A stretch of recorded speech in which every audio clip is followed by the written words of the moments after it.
Nakamunan lang. Oh my God. Video ko. Pag-click lang. Oo, pag-click mo na. Mas may pangalintin niyo rin.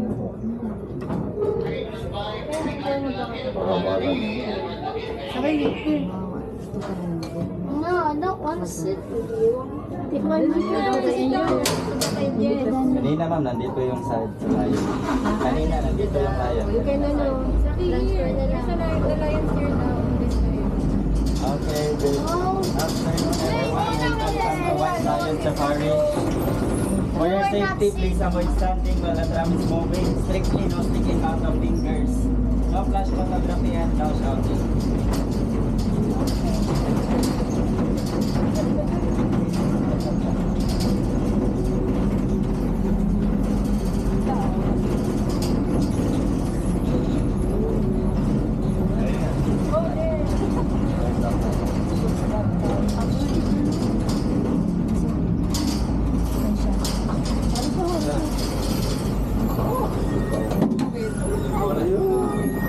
Sama.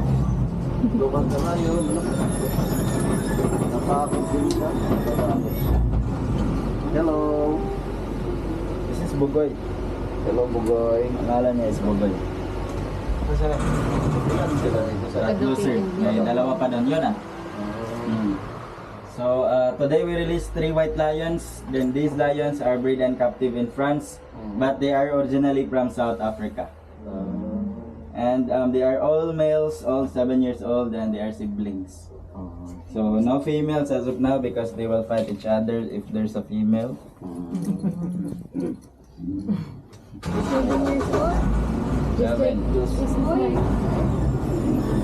Baby, do you have the same birthday, sir? Wow, when is the birthday? Kasi mga sa akin. May Ah, it's May. Miss Wonder. May 1. Oh, may birthday is Yeah, Labor Day is his birthday. Ah, in front. And the other side is Max, then Jack at the back. Yeah, that's Max. Their lifespan in the wild is 12 to 15, while here in captivity is 15 to 25. Ang lifespan nila. So much longer dito sa captivity kasi they're well fed. Ang tatlo. You can stand up na sa dito. no. Hindi, here lang.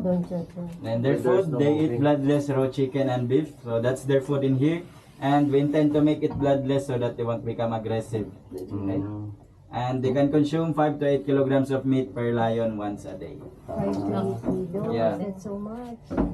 And lions are nocturnal animals, so it means they are more active during nighttime. So mukhang maswerte kayo kasi di sila tulog.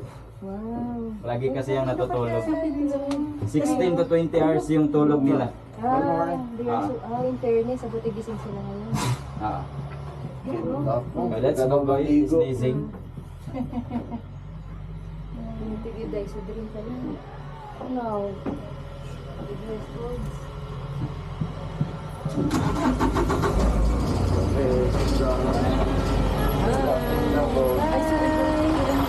the lion show it's holiday. And there are many kids.